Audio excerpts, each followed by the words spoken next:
waaqayyoof galanna ta'u. Ragaan dhugaa keenu kaamsu kan ragaan dhugaa keenu awwaalu. Ragaan dhugaa keenu awwaalu. Ragaan sagalee waaqayyoo keessa saduraan mootota 21 kaasee amma 3 dubbisee isa kaan garuu ibsatti laachaan deema. Naabot Israa'elichi mandaraa Israa'el keessaa mana mootummaa Ahaab mootii Sooriyaatti dhiyoo iddoo Samaariyaatti dhiyoodha iddoo dhaabaa wayinii tokko qaba ture. Gaaf tokko Ahaab mootichi Naabotiin iddoon dhaabaa wayinii keetii mana kootti dhiyoo waan ta'eef biqiltuu garaagaraa akka irratti guddifadhuuf anaaf kenni. Qooda isaa immoo iddoo dhaabaa wayinii isarraa caalu yookaas horii fudhachuun yoo sitti tole immoo wanta inni baasu siif nan kennaa jedhe. Naabot garuu deebisee dhaala abbaa kootii siif kennu waaqayyo anaa oolchu jedhee. Ameen. Naabot eenyu? Akiyaab eenyu? Iddoon dhaabaa wayinii kun maali? Gaaffiin kun maaliif dhufe? Sadamu gaggabaabseen dubbadha. Guutummaa macaafa kanaa wal qabata waan ta'eef lafa yeroo argadhetti keessa deemee nan dubbisa. Asirratti Akiyaab kuni Naaboti nama waaqayyooti, nama qulqullaadha, nama waaqayyoon sodaatu, nama waaqayyoon bitamee jiraatu, nama qajeelaadha. Dhaala qaba yookaan akkuma isin araddaa jettan yookaan maasii abbaa yookaan maasii jettan dhaala kan isaa kenname kan isaa kan dhuunfaa isaa ta'e qaba. Akiyaab immoo mootiidha. Akiyaab immoo mootiidha. Mootii biyya yookaan muummicha ministeeraati. Akiyaab kanatu gaaf tokko lafa Naabottu isatti bareede. Iddoo kan Naabot itti bareednaan Naabotii kana mariisisa. Iddoo kanatu natti bareedee argachuun qabaa. Waa lamaan dhufe yoo barbaadde lafa sii jijjiiraadha. Yoo barbaadde immoo qarshii sii kennaa.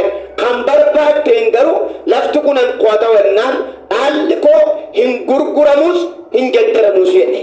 Jedhame tiriyyuu dhaalli abbaa koo dhime. Dhugaa dubbadhu maaloo. Dhoksaa guddaa qaba jechuun dhaalli abbaa koo dhime. Hin gurguramus jedhe. In geddaramu jedhe. Dhaalli hin gurguramu jedhe. Dhaalli kennaadhaa jedhe. Dhaalli badhaasaa jedhe. Kanaaf jedhiina koo jedhe. Dhaala koo hin dhaaltu jedhe. Dhaalli koo dhaala koo jedhe. Abbaa koo naa kennee jedhe. Na jaallatee na dhaalsisee jedhe. Nan naale sin dhaalsisu jedhin. Hallelujah. Natti bareede, natti tole, kanaaf iyyuu biqiltuun irratti guddifadhaati. Iddoon kun natti tole naa kenne. Sababni aan qabu natti bareede. Akiyaab jechuun nama araddaan meeqa akka jiru iddoo barbaade akka barbaade waan gochuu kan danda'u. Lamuun duuka isa akka jiru. Naaboti haala daangeffamtuu isaa kenname duwwaarra jira. Baay'ee dhiise xiqqoo kan Naabottu itti tole yookaan isa marala. Naabot garuu deebii gabaabaa dhaala abbaa koo sii kennu yookaan gurguru waaqayyo maal ta'u? Maal jettanii? Ammam cimsee marsiifatee kunuunsee akka dubbatu agarsiisa. Kanuma gochuun waaqayyo ana oolchannaa Akiyaab galee jira. Minaan lagatee jira. Xaxateetu ciiseedha. Gaddatti galee kan saamini kan namaaf gadda dhaala abbaa tokko dhaaluu fedhee dhabee gaddaaf ituu qabuu dhaala barbaade warratuu qabanii kan keettii kanarraa jalqabarki waaqayyo sirraa haayidu. Gaddee yeroo inni nyaata lagatu isaa galaate manaasaa dhuftee maaf taatennaan gaddan qabeete. Dhaalli kee barana jalloota hin gaddisiisa. Dhaalli kee barana hormoota garaa guba. Mita bali ammayyuu dhaalli koo dhaala koo jedhime. Kan lafarraa sin ibsaa kan waaqarraa sin ibsaa jabeessi dhaalli koo dhaala koo jedhime. Hallelujah. Maal taatennaan Naabottu gaaffii dhiyeessee beeknaan natti gurgurennaan hin barbaadu birree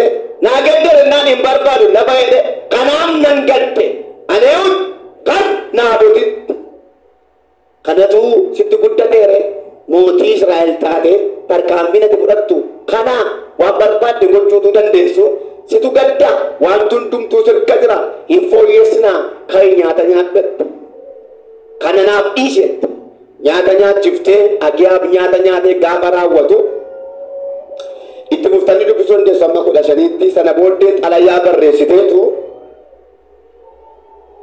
soomaaf sagadi adattamaa hadhiyaatu jettee soomaaf sagada labsisiifte soomaaf sagada kana irratti immoo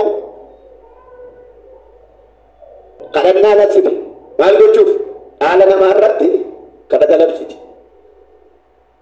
achi irratti immoo jette warra dhimma raawwachiiftu namoota warraan bunne namoota ija jabeessota lama filaa jette dhalaash irratti dhalaadha manaa mootiiti waan ta'eef isaan kun immoo utuu Naabot waaqayyoon isa rabsu mootii isa rabsu dhageenyeerra argineerra jedhanii isa wanta akka dhugaa ba'an Naabot immoo walgahii gidduu taa'ee hadhaggeeffatu achii fuudhaa immoo egaa irratti ragaa baatan immoo iddoo sana keessaa gabbaasaa ajjeesaa itti xalayaa barreessite akkuma isheen jette godha lakkoofsa furii kaasee akkasuma Ahaab sababii Naabot Izraa'elichi dhaala abbaa kootii siif hin kennu ittiin jedhee aaree eekamaa gara mana isaatti hin deebi'e galees gara keenyanitti garagalee siree isaarra hin ciise minaanis hin lagate yommuu Iisaabel haati manaasaa gara isaatti ol galtee maattu si aarsinaan minaan lagatte jettee isa hin gaafatte mootichi immoo ani Naabot Izraa'elichaan iddoo dhaabaa waynii keetii anatti gurguri yookiis geddirraa yoo barbaadde immoo iddoo dhaabaa waynii siif nan kennaa jennaan inni immoo ani iddoo dhaabaa waynii kooti siif hin kennu waan anaan jedheefan aaree jedhe Iisaabelaati manaasaa immoo deebifte mootii Israa'el taate tarkaanfiin ati fudhattu kana iddoo dhaabaa waynii Naabot Izraa'elichaa akka ati fudhattu nan godhaati kai midhaan nyaadhu gammadis jette kana booddee isheen maqaa Ahaabiin caaftee mallattoo isaatiin mallatteessitee gara jaarsoliif gurguddoota Naabotii wajjin mandara Izraa'el keessa jiraatanitti in ergite isa kana booda asirratti dhaggeeffadhaa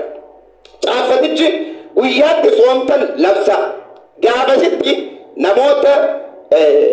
namoota walitti qabaati Naabotiin isaan gidduu iddoo ol ka'aarra teessisaa namoota wayirraa hin bunne ituu inni waaqayyoof mootii arrabsu dhageenyeerra jedhanii soba dhugaa irratti ba'an lama qopheessaati fuullee isaa teessisaati isarratti dhugaa baarsaa kana booddees mandaratti keessaa gadi baasaati dhagaadhaan haati isaa ajjeesa kan jedhu ture sajal gabaa maal godha namoota labsaa namoota walitti qabaa inni lammataa immoo sooma labsaa kadhadhaa soomaaf sagada fudhadhaa kadhadhaa isaa booddee immoo Naabotiin walgahii sana gidduu teessisaa eganaa immoo namoota walirraan bunne ija jaboota warra jedhaman warra sobaan dhugaa dhechuu danda'an warra soba gurraacha addeessuu danda'an jechuudhaan isaan akkasii akka collee warra jedhaman isaanin immoo qopheessaati isaan immoo sa'aatii sanatti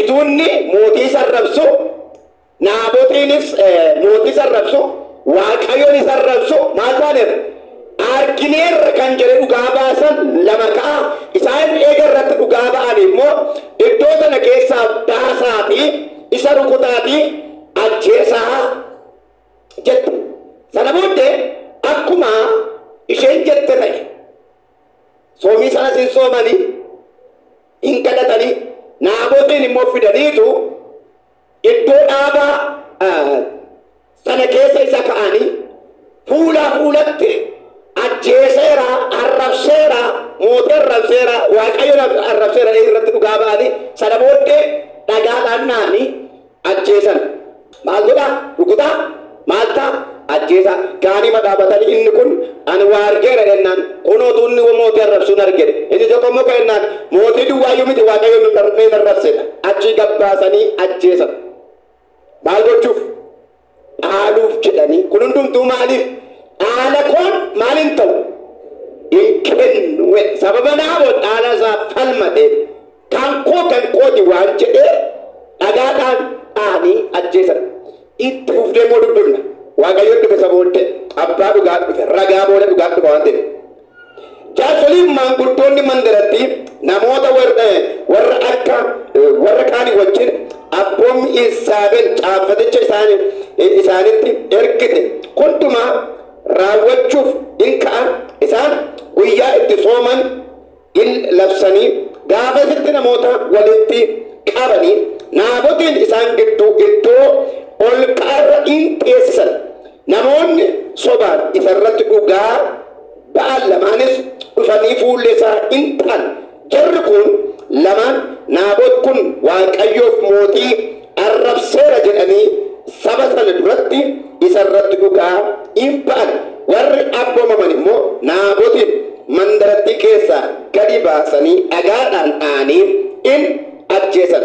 Kana booddees nama erganii Naabot dhagaadhaan dhaamee ajjeefamuusaa Iisaabelitti himan. Naabot dhagaadhaan dhaamee ajjeefamuusaa akkuma dhageesseen isheen Ahaab mootichaan Naabot hin jiru du'eeraatii iddoo dhaabaa wayinii isaa isaan horiidhaan sitti gurguruu didee amma ka'ii fudhadhuu jette.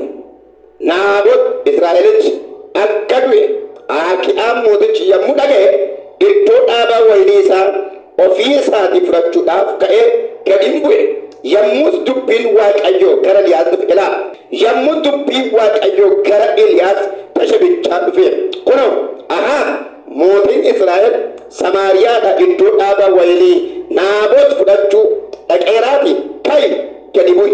Achitti mooticha bira dhaqii mootichaanis Waaqayyo ati immoo nama ajjeesifte qabeenya isaa fudhatte ammas iddoo saroonni itti dhiiga Naabot arraaban sanatti saroonni dhiiga keessa immoo in arraabu siin jedhee eessatti iddoo dhiiga Naabot sanatti atis maal taata itti buftee dhaaltaan jenne Waaqayyo itti buftee jiraattaan jenne Waaqayyo lafa dhiiga Naabot sanatti saroonni dhiiga Naabot arraaban ammayyuu jiru.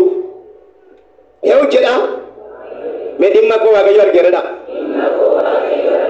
dabalaa dhaame mee achi deebinee gara seera uumamaa boqonnaa 39 lakkoofsa 13 kaafnee amma 15tti yoo dubbifne yeroo ragaan dhugaa dhossu argina. Kutaa sana keessatti macaafni qulqulluun akkuma jedhu yeroo baay'ee nan dubbisa. Yoosefi gurguramee mana Pooxifaar gaafa galu haati mana Pooxifaar yeroo garaa garaatti yaada ishee irra kaa'atte akka ishee wajjin ciisuuf hin sosobdii nama bal'i turte. Yoosef garuu yaada ishee fudhachuu hin dandeenye karaas ishee bildaanne ani Waaqayyoon sodaadha. Mootiin mana kana natti kenneera. Itti gaafatamummaa mana kana natti kenneera.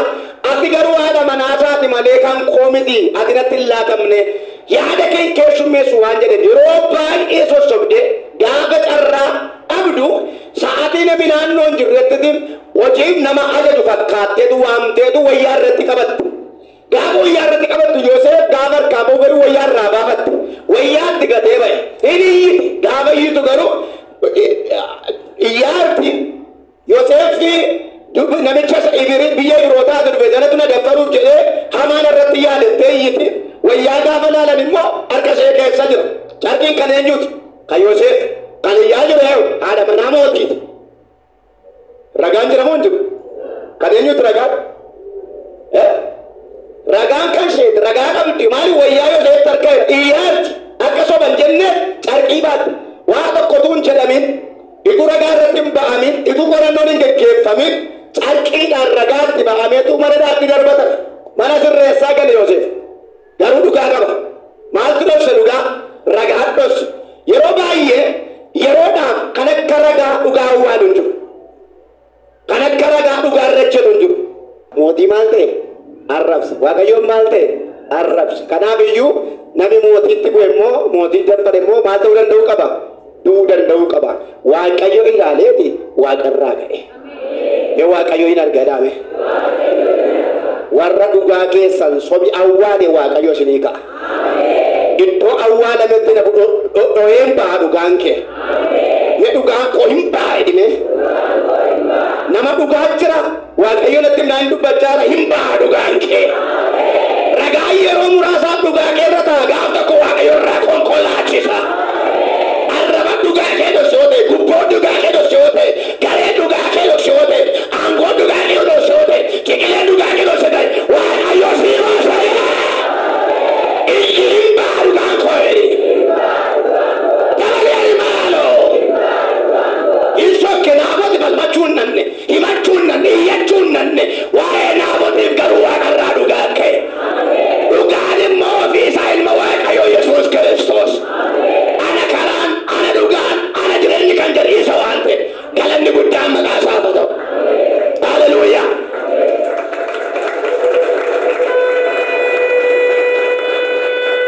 Dhaala fudhachuu dhaqe. Abbaan dhaalaa hin dhufe. Dhaala eenyu jedhe Naabot? Dhaala abbaa koo jedhe miti? Dhaala abbaa koo jedhe miti? Waaqayyo dhufee Naabotitti malee sitti hin beeku jedhe. Kanan kenne dhaala Naabotiin malee siif hin jedhe. Dhaalli kun jedhe Naabotiin malee siif hin malu jedhe. Kanaaf jedhe akkuma isa dhiiga isaa lolaaftee iddoo sanatti kan keemmoo maaltu ta'a jedhe. Sareen maal godhe jedhe. Kan keemmoo sareetuu arraabu jedhe. Hin hamne. 22 gara guddumaarra gaafa dhattan Akiyaab kun lola dhaqe. Warra Sooyyaajin lolli tammaannaan Yoosaafaxiin soddaataan daboo kadhatee lola gaafa dhaqu akkas jedhe. Dhaqeen lolaa naani lakkeedha Yoosaafaxi. Lakkee Waaqayyo wajjin haasa'uu nu wayyaa. Waaqayyotu jaabaa. Mee baradhaa Waaqayyo jaanaa baadha. Dhaqeen lola Yoosaafaxiin fudhatee gaafa akka Yoosaafax nama Waaqayyooti. Waaqayyoon nagaa dubbii kana Waaqayyo wajjin haasa'uu wayyaa. Lakkennaan raajonni koo natti himanii jedhe. Maal koo warra sobaan soomaa sagale labsanii lubbuu namaa galaafachuu barantu raajota isaati mi'eeffateera ta'a itti raajanii utuu Waaqayyoon jiraatiin jira jedhanii waan Waaqayyoon jenne jedhanii isa milkeessaniiru kaneessa waan ta'eef qabaa raajota 450 nage waan amma baaxisu jennaan lakkee dhaabachuu jedhe Yoosaafax kan biraa yoo dabalame onnaan tokko jirti waa'ee koo maaliin dubbatu. Hamaa malee gaariin dubbatu jennaan hanuma waamannee fudhaggeeffannaa raajota keessaa tokko erganii waamnaan akka orienteeshinii laachuu biitti keenya tokko dhaqeetu hundumti keenya yaaduma gaggaarii dubbanneeti ati immoo adiraa kee nuun faallessiinii jedhe waama sosobatu wayii bakkaatu atis immoo waama haasofne haasa'ii dubbiin balleessiinii Waaqayyo wajjin jireenyeerra as akkasuma hidheenyaan rakkinan qabu. Hachi keekkeedha utuu hoolonni sabni kun akka hoolota tiksee hin qabne utuu faca'anii argine inni akka malee hin galtu hinduuta baranaa jedhe maaliif ajjeesee ga'e gaa hinduuta jennaani namichi haxeedha waan ta'e Yoosaafaxiin ani jedhannaan gaafa inni ka'u awwaajin awwaajame immoo mooticha biramaa inni loltoota karaatti hin bu'inaa jennaan warra namichuma mootii Israa'el mootonni uffata mootummaa uffata ilalu. Kanaaf uffata loltuu miti waan ta'eef hin beekamu. Kan biraatti hin bu'inaati isuma irratti naa xiyyeeffadhaa gaafa inni dhufu hoduu dhaga'eetu loltuu tokko irraa dhagee wayyaa baabateeffata. Ooluu barbaada Waaqayyo mundi dhiigaa Naabot kaa iddatti hidhakaa. Inni uffatee gaafa inni uffatee dhaqee lola keessa galu namitti tokko dunyii deemaan xiyya gadhiifteetu waraanteedha. Dunyii jechuun isa qilleensarra gadhiisan wayi achi jiraata jira miti lafa barbaade halkadee gadhiisan gaafa gadhiisan Waaqayyo Naabot Akiyaabitti qabe. Namichi hin rukutamee hin du'e 22 37 isinii dubbisa 22 37 akkatti dhala. Mootichi akkasitti hin du'e. Reeffisaas fidanii Samaariyaatti in awwaalan. Konkolaataa isaas buufama bishaan Samaariyaa bukkeetti in dhiqan. Akkuma Waaqayyo dubbatee turettis lafa dubartoonni ejjituun dhiqatanitti konkolaataa isaa yommuu dhiqan dhiiga isaa saroonni in arraabanii. Maaloon Eliyaas maal jedha jetti akkuma Hiika nama qulqullaa kanaa saroota irraa shiftee kan keessi maatu ta'e. Koiniin jifatanii. Warra dhugaa baattanii keessan gubataa jiraattan jirtu. Maa gartiin koo jallate, maa dhugaan koo dhokate, maa madaalliin koo dabettan. Haasofte miti haasa'ee ma dhugaa kee mul'isa. Waaqayyo mata siidhu bala. Innuma waaqayyoodha. Innuma haadha. Ragaa sobaanii barcumi kee irraafamu. Hololtuuf amantuudhaan buddeen keetti balballi hin cufamu. Hin ta'u baran. Ilaamee hin ta'u baran jedhama. Jalloonni miilla walirra kaata tolootan boosiftu. Of fuultonni cooman bakka gottee jajaloota gosa qulqulloota luqqiftu. Waaqayyo loosee kaasa dirraa. Ibiddi waaqayyo mana kee keessan darba. Dhimma kee keessan darba. Karoora kee keessan darba. Inni milkaa'u baraasi. Inni mul'atu baraasi. Inni dubbatu baraasi. Inni ol ka'u baraasi. Abbaan dhugaa hin mul'ata. Jiramoo hin jiru Yesuus. Jiramoo hin jiru Yesuus. Sababa namni lama sadii dhaabate akkasii rukunneef nan baleesse ergamoota biddaa waa'ee kee haasaara. Nageenyaati namooti dabalee sinaasaa yoo sobaasee bo dubbittiin kufaa ta'uu dandeessi dubbiinsaa maayikiroo sekendiif kan hin dogoggorre. Jechi kan harkaan balle odeessee kan hin galle odeessee kan raawwatu dubbatee kan hin dhimne dubbatee kan dhugoomsu leenji gaara golgootaa waa'ee kee dhaabatee jira. Yoo barbaadeen kan dhaqee dubbata. Akka dhaqeen gaaf tokko Abimeelekiin fayyuma nagaa Abrahaam kakuudhaan biyyaa ba'ee utuman irraa sana keessa jiraatu dhufanii mamaraatanii dubartii bareedduun akka bara kanaatti akka biyya kanaatti mootiif taati akkamitti nama taraa taate haadha manaa akkasii fuutee wajjin jiraattati kun mootiif taatu dhadhima dhufanii hirkaafuudhaan sodaateetu yoo isaan si gaafatan obboleettii dhadhi maleessaati haadha manaa dhan jedhiini naajjeesuuti siifedhe naajjeesuuti rakkina hin qabu fudhatanii mirga hin qabu humna hin qabu dhiisii noo obbolaadha haadha manaa abbaa manaadha saaraadha haadha manaa bira garuu waan godhu waan hin qabne intalli bareedduun mootiif taati waan jedhame dirqama eegaa ta'eeti kanaaf jedhee duuqoorra han jiraadhaan jiraadheetu isheenoo obboleettii dheedhii gaafa fuudhanii intala haadha manaa Abrahaam fuudhanii gaafa gara mootiitti geessani ituu isaan qaxaroo qabanii mana mootummaatti hin geessin halkan dhaqiya Abrahaam raajii jedhe isheen kun immoo haadha manaa taate itti buute of eeggadhe quba kee itti buuste of eeggadhe ganamaan ka'ee maa gurii na gootane dhufe Abrahaamiin maallatti himtu jedhe maa obboleettii gootette inni sitti himnaan hin gaane waaqayyotti si himaan baran lakkisaa jettu barana waaqayyoon dubbata isa dida jettu waaqayyo barana dubbata isa akkatti dubbatu dhabde karaatti dubbatu dhabde ulaajaatti dubbatu dhabde barana sii dubbatama iyyina dubbatama dimaaloo namichi walitti qabu namoota walitti qabe namichi kun nagaata jiraatu maqaasaa akkan moomne mirga jiraachuu qaba ballee olleedhe waaqni kee balleessa jannoota mi ameen jettaa jira yesuusa dhaamaaloo dhugaan kee mul'ataan jedhe dhugaa koota dhaqe warri jettan dhugaa koota waalame warri jettan dhugaa koota rajjete bettan miilla maaliitu dhugaan rajjetee danda'a dhugaan kee koo gooftaadha dhugaan kee gosa jiraataadha dhugaan koo jiraataadha dabalaa jedhame gaaf tokko ofiin dirqisiifamanii ajajamanii dhimma kee harka keetti kennu yoo jira hamaatu gaaf tokko ulfinuma xinnoo tokko argatee namni duddu gugguufii kenna Mardokaayi barri irra keenyaan akka warra kaanii ulfina kennuufii dide inaare maal indeensa caalcaalu unaa gugguba namitti kun maa gannaan jennee inni immoo sooliin gadi jedha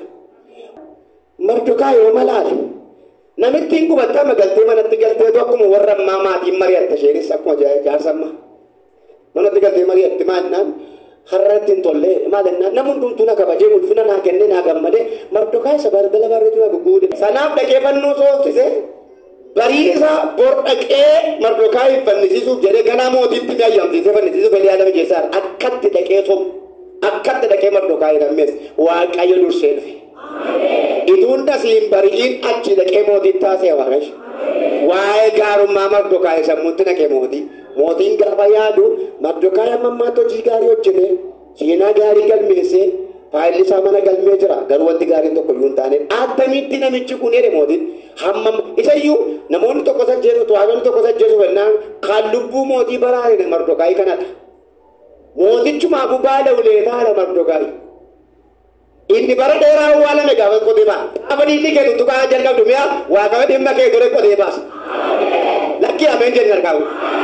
Gaafa girriin jalqabu gammadi waasii ta'u fedha. Gaafa seeqanni ciqilee baay'atu waan ba'u ta'u fedha.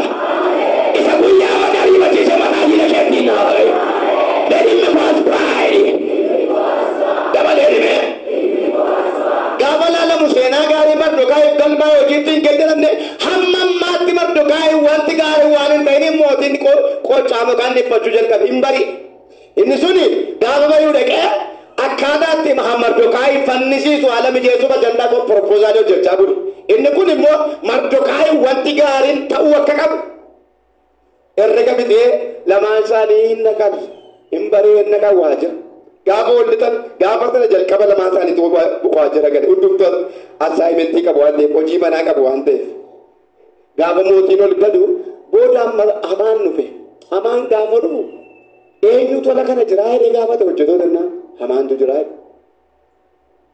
jiraa wala galuu jedhe mootii nama mootiin ulfina kennuufi jaallatu maal ta'annaan nama gaaffii xaxamaadha gaaffii dukkanaadha abala jira kennu nama kam nama mootiin ulfina kennuufi jaallatu abaluunsaa beekamaadha beekamaa miti isuma ta'uu danda'a tarii kasattof yaadete yaada farda mootiin irra ka'amaa uffata mootiitu uwwifamaa gonfa mootiin mataa irra ka'amaa hojjetaa mootii keessaa moosa beekamaatu farda fe'ee mandara keessa deemee nama mootii ulfina kennuufi jaallatu kanatti taa'ee beeksisaa hojjeta kan namaantu jedha waaqayyo durseera waaqayyo durseera akka yaada isaatti dhaqee balbaluma kosokosee waa'ee hamaan waa'ee Mardokaayi tarreessuuf ture waaqayyo durse warra si dursuu fedhan waaqayyo si dursa yadiina koo hidhime amman fiidduu hidhime waaqa koon dursitu hidhime isa dadhabduutti hidhime ati kisaartaa hidhime waaqumatu immoo si kisaartaa hidhime ayyeroon dhufee si loluu qabu garuu waa'ee qofkaan si loluu irree waaqayyoo jira jedhe diina kee kan lolu waaqarra jira gaafa nakkeen raawwatu isa jette tokko keessaatuu nambisin astarjaa kudhanii kaasaa dubbisa isa jette tokko keessaatuu nambisin Mardokaayi isa balbala baarriif dhaqee raawwadhe raawwachiisii miti raawwadhu kan wayyaatti uwwisu eewu hamaan kan kopheetti kaawwu eewu kan farree uffeewu eewu kan gonfa mataarra kaawwu eewu kan farda harkisu hoo bakka jedhame bakka ibidda baabee dubbi waaqni keenya abidda ittiin qoosamu abidda inni abiddadha inni ati garuu daandii kee qabadhuu deemu dhugaatti dhugaa kana wajjin jiraadhu siif kan dubbatu waaqayyoodha keenya lolaan keenya lolaan lolaa waaqarraatuu qabdu lolaaf hin biike kan sii dubbatu tu jiru maanaa dubbatame jedhee herrega kee fidee sitti fida ameen jedha namichi barri marra taa'uu danda'an barri irra teessu namni kan qophaa'e fannoodha kan xumurame farda eegasa mandara keessa deemee beeksisee annaawunsi godhee booda ofa isaanii immoo dhaqee fannoo isaa irratti fannifamee du'e fannoonis lafatti hin banne fardis hin banne hunduu tajaajila argate ameen inni bitame inni mo'ame Mardokaayi hin boonse haleluuyaa ragaan dhugaan naalu ragaan dhugaan injifatu ati garuu dhugaa qabadhu dhaabadhu isa dullaa baatutti dullaan fudhatin sarree dachaa baatutti irreen dachaa batin isa arraba isaa uumacha darbatu duukaa jecha darbatin jechi keenya jecha kiristaanaati ijoollee waaqayyooti dhugaaf jiraadhu dhugaa sii dubbata dhugaaf jiraadhu dhugaatu sii lola dhugaaf jiraadhu dhugaatu sii falma dhugaaf jiraadhu dhugaa kee mul'isa kana booda harrabe akka qoraatti si waraanu kana booda jalloonni sitti hin cobdu waaqayyo neetwoorkii ishee addaan kuta sasadi namni amantu anaaf waaqayyo jira dhimee ati feena dabali'a isa dhumaa inni jiru kun sii mul'ata mana kee mul'ata hojii kee mul'ata gaa'ila kee mul'ata ala kee mul'ata kaayoo kee mul'ata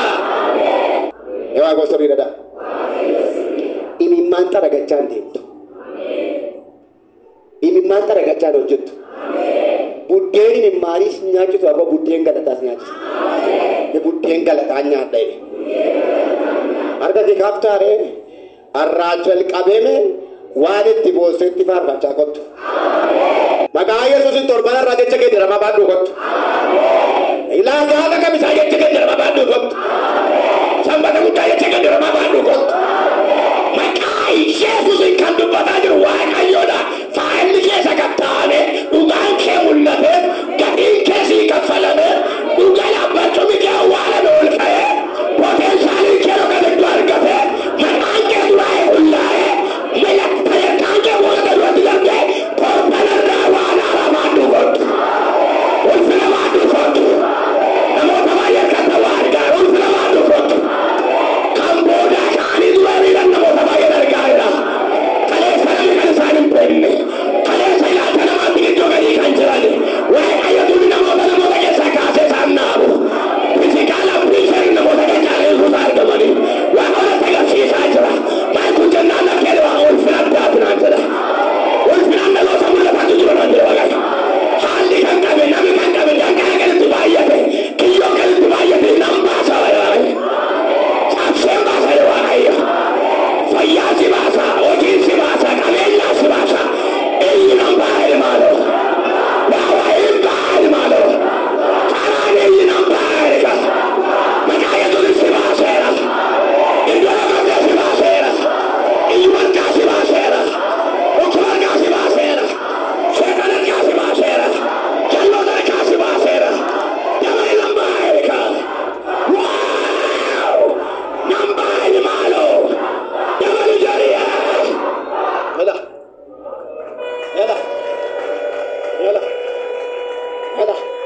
Yala namoota baay'ee arge harka tokkoon namoota booda fuudhee dudduuba namaatti dura namaatti as bubbuta harka tokkoon namoota dudduubatti fuulduratti daddabarsa akkeen jedhee waaqayyo sagalee kanaan namooti baay'een lafaa ka'u.